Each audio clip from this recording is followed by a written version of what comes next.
Hello everyone, welcome to Ephatha, Jesus said be opened.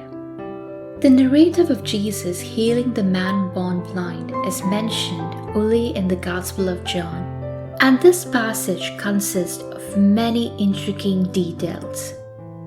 The passage tells us how the man was first healed from his blindness and how Jesus eventually healed the man from his spiritual blindness.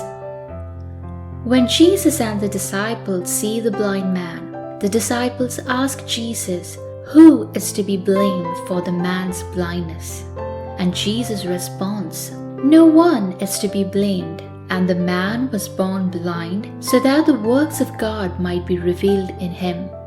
Suffering should not always be associated as a punishment for our sins, but it could be means for the manifestation of greater good.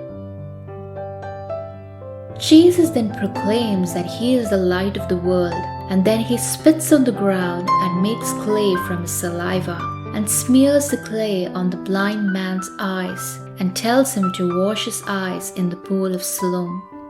The light of the world uses clay to create new eyes for the man. The actions of Jesus have similarities to how God the Father created man from dust in the book of Genesis. The Pharisees questioned the man and his parents about the miracle, and the man boldly defends Jesus. Here we can observe the man who has been healed from his physical blindness is gradually getting spiritually healed. The blind man proclaims the man who healed him is called Jesus and is a prophet and is a man from God who does God's will.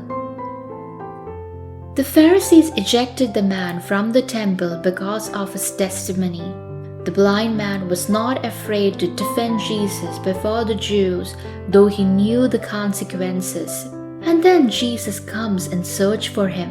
Jesus reveals to him that he is the Son of God. The inner eyes of the man is open and he believes in Jesus Christ and worships Christ. Similar to Christ's encounter with the Samaritan woman, we see the light of the world eager to reveal himself to his people and thus heal them from their spiritual blindness. Thank you guys for listening, and don't forget to visit our channel and you can read more about this on our blog ephatha.co.